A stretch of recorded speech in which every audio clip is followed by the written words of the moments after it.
Hi friends, कैसे आप सभी। उम्मीद करता हूँ आप सभी ठीक होंगे। और मेरी तरफ से स्टडी मीडिया 2.0 की तरफ से आप सभी को हैप्पी दिवाली। ठीक है दोस्तों। और एक बात का ध्यान रखें दोस्तों, पर्यावरण है तो हम लोग हैं, ठीक है ना। तो अपने पर्यावरण का भी ख्याल रखें और पटाखे जितना हो सके कम से कम जलाएं। हाँ, और दीपक ज़रूर दोस्तों, आप पटाखे की जगह दीपक को प्रमोट करें आगे। ठीक है दोस्तों, बढ़ते अपने अगले वीडियो की तरफ। दोस्तों, ये क्लास 10th का टॉपिक है दो चर वाले रैखिक समीकरण युग्म। जैसा कि आप जानते हैं कि ये दीपावली चल रहा है और कुछ ही दिनों में बिहार बोर्ड के क्लास 10th का एग्ज़ाम होने वाला है 2025 में, जो कि कुछ ही महीने बचे हुए हैं, 2-3 महीने। तो दोस्तों, इसमें मैं चाहता हूँ कि क्रैश कोर्स के माध्यम से एक प्रकार का ऐसा वीडियो बनाया जाए जिससे क्लास 10th का बच्चा जो है मैथ में खास करके कम से कम समय में ज़्यादा से ज़्यादा उन लोगों को रिवीजन हो जाए। ठीक है, तो मेरे वीडियो बनाने का पर्पस ये है कि उन लोगों तक सटीक जानकारी कॉन्सेप्ट के साथ दिया जाए, जिससे बच्चे अधिक से अधिक क्वेश्चंस बहुत ही कम समय में लगा पाएँ। तो चलिए दोस्तों, इस टॉपिक का नाम है, क्लास 10th का टॉपिक है, दिया गया है कि दो चर वाले रैखिक समीकरण युग्म। ठीक है दोस्तों, तो सबसे पहले दो चर वाले रैखिक समीकरण युग्म में इसका सामान्य रूप देखते हैं पहले क्या होता है। तो दोस्तों, दो चर वाले रैखिक युग्म समीकरण युग्म का सामान्य रूप जो होता है a1x plus b1y plus c1 बराबर 0। और दूसरा होता है दोस्तों a2x plus b2y plus c2 बराबर 0। इसको इक्वेशन 1 कहा जाता है और इसको इक्वेशन 2 कहा जाता है। दोस्तों, आपको बड़ी बारीकी से हर एक कॉन्सेप्ट को सीखना होगा, नहीं तो बहुत सारे बच्चे ऐसे होते हैं उनको कॉन्सेप्ट पता नहीं होता और क्वेश्चन लगाने बैठ जाते हैं। और मैं, अगर आप ऐसे विद्यार्थी हैं तो मैं आगे चल करके आपको एक ऐसा क्वेश्चन दूंगा जिसमें आप फंसेंगे। इसलिए कॉन्सेप्ट की जानकारी दोस्तों होना सबसे ज़रूरी है पहले। ठीक है, तो सबसे देखिए, ये 3 प्रकार के होते हैं। ठीक है, विरोधी, अविरोधी और आश्रित समीकरण। तो मैं आपको पहले ये बताता हूँ कि विरोधी कब होता है, अविरोधी कब होता है और आश्रित कब होता है। तो दोस्तों, सबसे पहले ये लिखेंगे कि अगर, यदि, केस नंबर 1 देखिए, 3 केस होगा इसमें। यदि a1/a2 is not equal to b1/b2, यदि a1/a2 b1/b2 को बराबर नहीं होता है तो दोस्तों इस समीकरण को बोलते हैं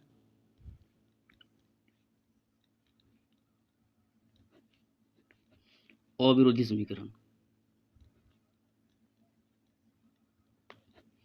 और दोस्तों, इसका केवल एक हल है, इसका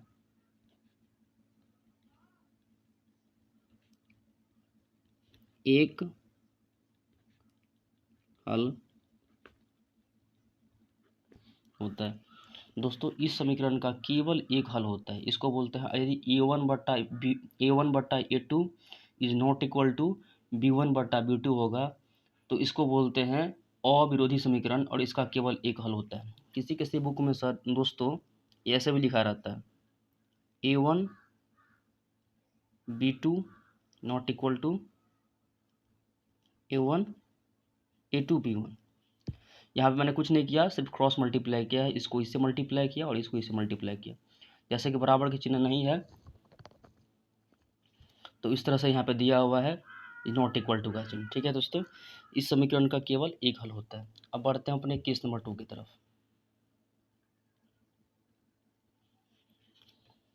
दूसरा होता है कि यदि a1/a2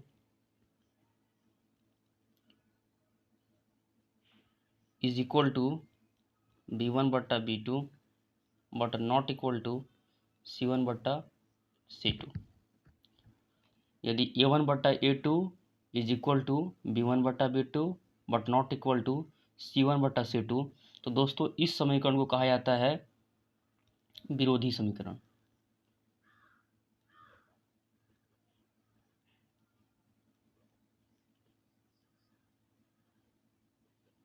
और दोस्तों, अनफॉर्चुनेटली इसका कोई हल नहीं होता।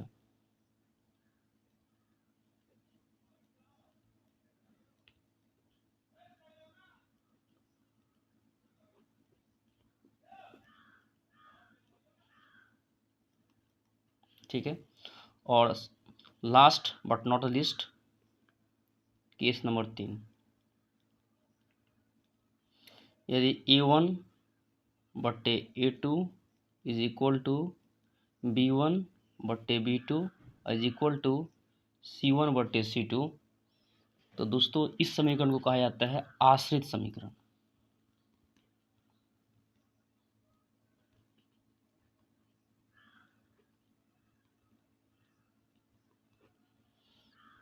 इसके अनंत हल होते हैं।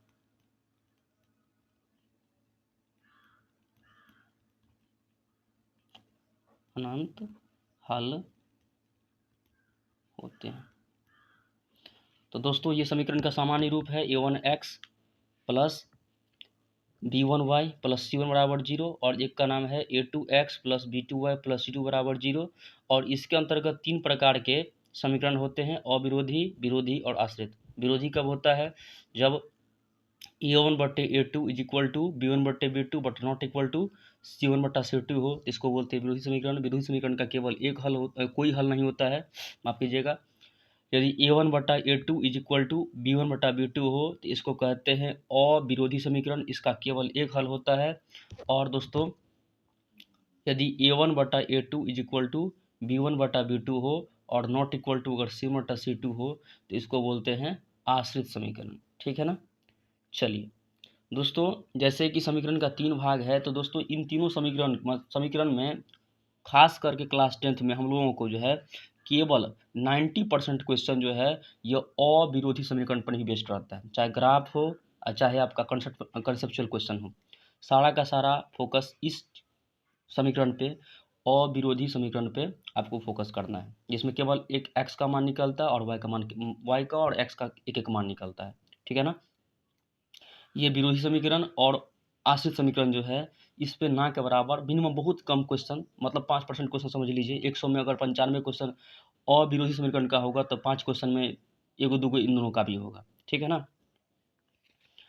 तो देखिए दोस्तों, 2 चर वाले रैखिक समीकरण को हल करने के लिए, वैसे किसी किसी किताब में पाँच विधि है, किसी में 3 विधि है। तो हम लोग बेसिकली जो अभी जो हम लोग बुक पढ़ रहे हैं उसमें इसका हल करने की 3 विधियाँ हैं। सबसे पहला दोस्तों प्रतिस्थापन विधि,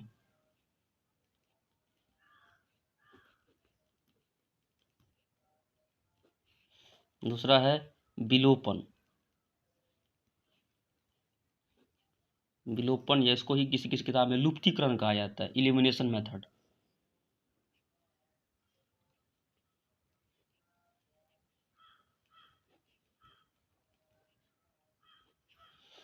और तीसरा दोस्तों है वज्र गुणन।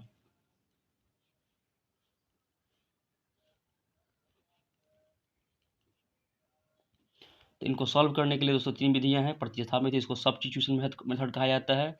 यह है विलोपन या लुप्तीकरण विधि, इसको अंग्रेजी में कहा जाता है एलिमिनेशन मेथड।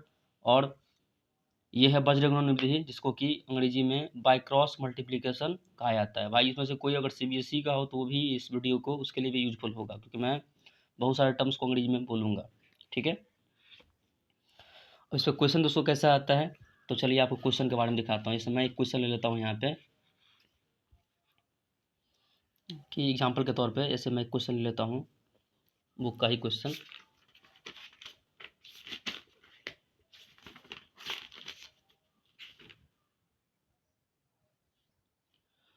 दोस्तों बुक का ही क्वेश्चन है कि मान लीजिए कि x प्लस वाई बराबर 14 और x माइनस वाई बराबर दिया गया इधर दोस्तों 4।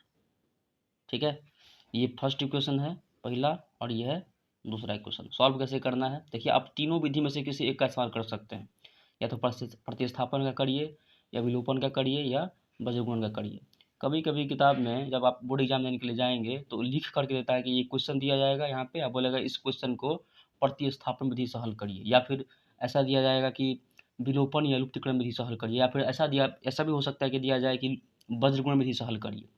लेकिन आप इस बात का ध्यान रखिए, जब किताब के मतलब बोर्ड के क्वेश्चन में कुछ ना लिखा हो, केवल ये लिखा हो कि इस क्वेश्चन को हल करिए, तो आप इन तीनों में से किसी एक मेथड का जो आपको सुविधाजनक लगे उसका इस्तेमाल कर सकते हैं। लेकिन अगर लिख के देगा कि नहीं प्रतिस्थापन से बनाइए, उसमें अगर आप विलोपन से बनाएंगे तो नंबर काट लिया जाएगा। ठीक है, तो मैं यहाँ पे चूंकि मैं 3 विधि लिखा हुआ हूँ यहाँ पे ऊपर में, तो मैं तीनों विधि से क्वेश्चन को हल करके दिखाता हूँ। तो सबसे नंबर मैंने पहला पे है प्रतिस्थापन विधि दोस्तों, इसको कहा जाता है सब्स्टिट्यूशन मेथड। तो सबसे पहले देखिए क्या कर हम लोग को, जब हम लोग एक्सपीरियंस्ड हो जाएंगे, सबसे पहले हम लोग को देखिए पहले फॉर्मेट बनाना पड़ेगा। फॉर्मेट क्या था, फॉर्मेट ये है दोस्तों, a1x plus b1y plus c1 बराबर 0 और a2x plus b2y plus c2 बराबर 0। ठीक है, बराबर 0 दिया गया है।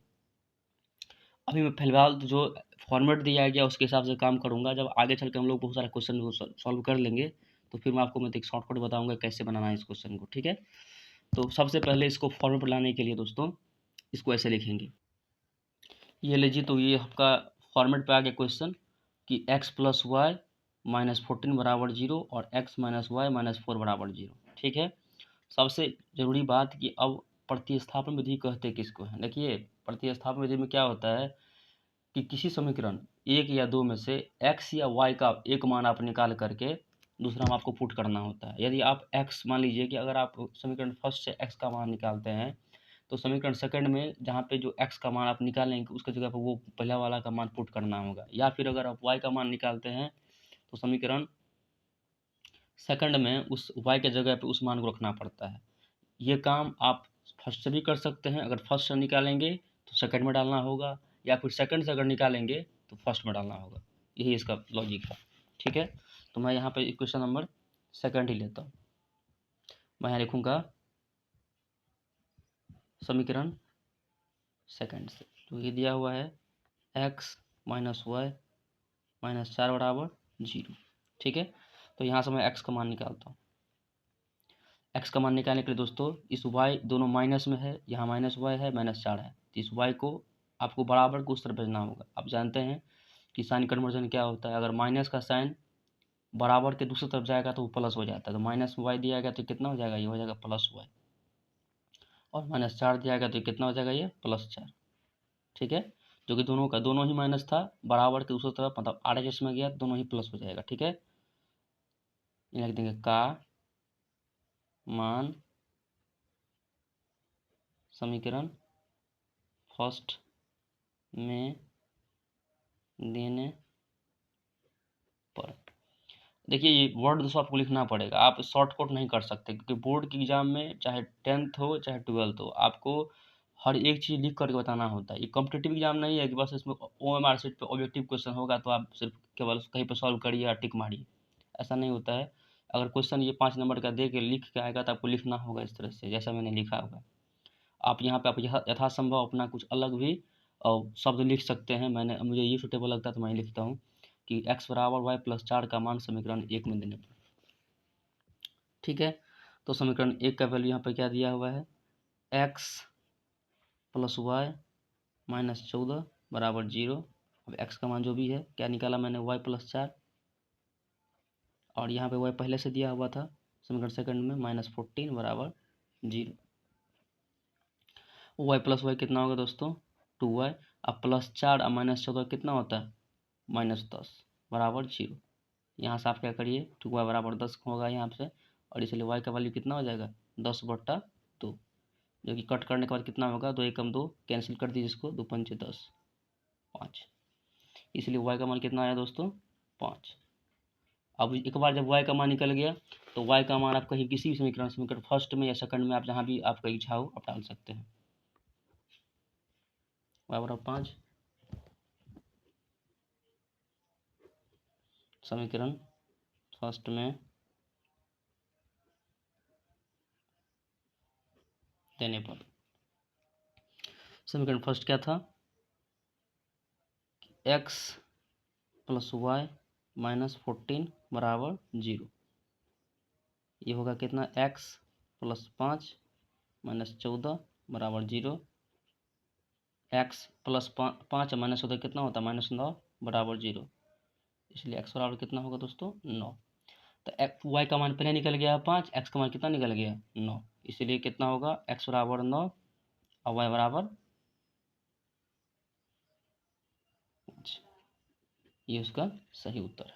ठीक है दोस्तों, वीडियो अगर पसंद आई हो तो प्लीज़ अपने दोस्तों तक जो क्लास 10th में अभी पढ़ाई कर रहे हैं उन तक जरूर शेयर करें। ठीक है, बंधु भाई दोस्तों तक, और चैनल को कृपया लाइक और सब्सक्राइब कर दें और बेल आइकन को भी दबा लीजिए, जिससे आपको लेटेस्ट वीडियो मिलती रहे। Thank you.